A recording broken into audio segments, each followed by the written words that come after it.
हरिः ओम् श्रीगुरुभ्यो नमः. These slokas are recorded by separating the stanza word by word for easy learning. Please share your feedback in the comment. Kindly subscribe and share to others. Om Namo Bhagavate Vasudevaya. Om Namo Narayanaya. Dashakam 90, Shloka 3.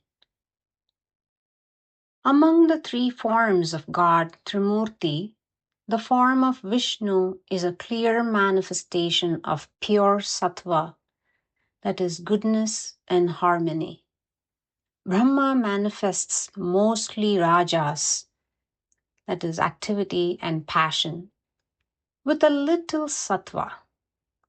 Your form, known as Shankara, that is Shiva, has plenty of sattva, but tamas, inactivity, or destruction, is expressed in its activities. தசகம் 90 ஸ்லோகம் 3 எளிய அர்த்தம். திரிமூர்த்திகளில் விஷ்ணுவின் வடிவம் தூய சத்துவகுணத்தின், அதாவது நன்மை மற்றும் நல்லிணக்கம், தெளிவான வெளிப்பாடாகும். பிரம்மா பெரும்பாலும் ரஜோகுணத்தையும், அதாவது செயல்பாடு மற்றும் ஆர்வம், சிறிதளவு சத்துவகுணத்தையும் வெளிப்படுத்துகிறார். சங்கரனோ, என்றும் அறியப்படும் உனது வடிவம் மிகுந்த சத்துவகுணத்தை கொண்டிருந்தாலும் தாமச குணம், அதாவது செயலின்மை அல்லது அழிவு, அதன் செயல்பாடுகளில் வெளிப்படுத்தப்படுகிறது.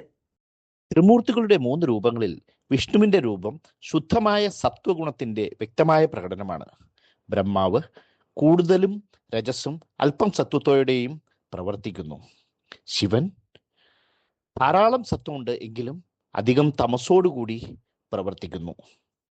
श्रीमन् नारायणीयं दशकं 90 श्लोका 3 तत्र अपि सात्विकतनुं तव तत्र अपि सात्विकतनुं तव तत्रापि सात्विकतनुं तव तत्रापि सात्विकतनुं तव तत्रापि सात्विकतनुं तव विष्णुम् आहुः विष्णुमाहुः विष्णुमाहुः विष्णुमाहुः तत्रापि सात्विकतनुं तव विष्णुमाहुः तत्रापि सात्विकतनुं तव विष्णुमाहुः तत्रापि सात्विकतनुं तव विष्णुमाहुः धातातु धातातु धातातु सत्त्वविरलः रजसा एव पूर्णः सत्त्वविरलः रजसा एव पूर्णः सत्त्वविरलो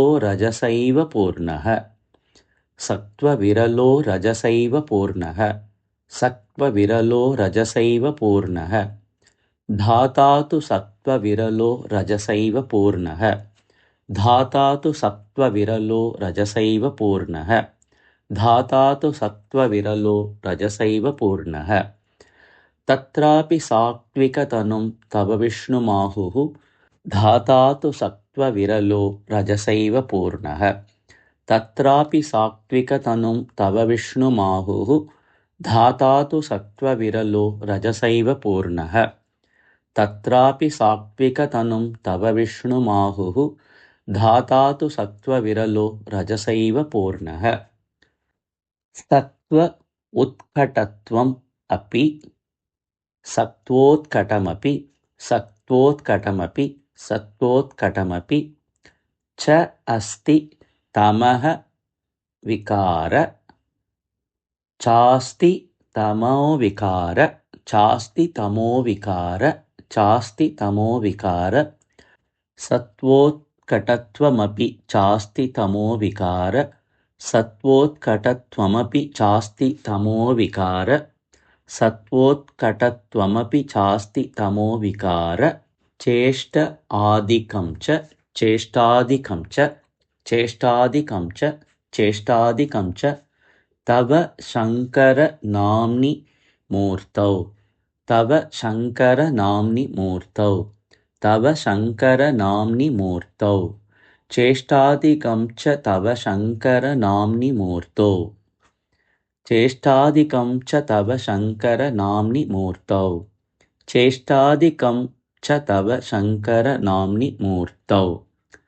सत्त्वोत्कटत्वमपि चास्ति तमो विकारचेष्टादिकं च तव शङ्कर नाम्नि मूर्तौ सत्त्वोत्कटत्वमपि चास्ति तमो विकारचेष्टादिकं च तव शङ्कर नाम्नि मूर्तौ सत्त्वोत्कटत्वमपि चास्ति तमो विकारचेष्टादिकं च तव शङ्कर नाम्नि मूर्तौ तत्रापि सात्त्विकतनुं तव विष्णुमाहुः धाता तु सत्त्वविरलो रजसैव पूर्णः सत्त्वोत्कटत्वमपि चास्ति तमो विकार चेष्टादिकं च तव शङ्कर नाम्नि मूर्तौ तत्रापि सात्त्विकतनुं तव विष्णुमाहुः धाता तु सत्त्वविरलो रजसैव पूर्णः सत्त्वोत्कटत्वमपि चास्ति तमो विकार चेष्टादिकं च तव शङ्कर नाम्नि मूर्तौ तत्रापि सात्त्विकतनुं तव विष्णुमाहुः धाता तु सत्त्वविरलो रजसैव पूर्णः सत्त्वोत्कटत्वमपि चास्ति तमो विकार चेष्टादिकं च तव शङ्कर नाम्नि मूर्तौ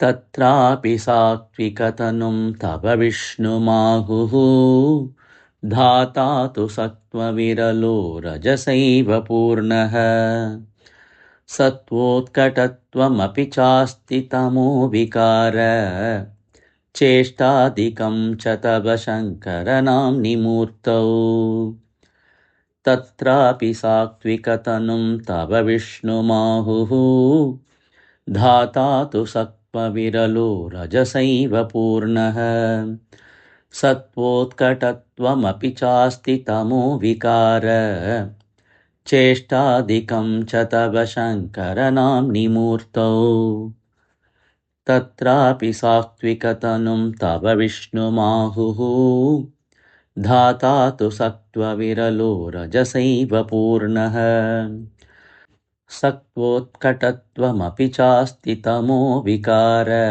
चेष्टादिकं च तव शङ्कर नाम्नि मूर्तौ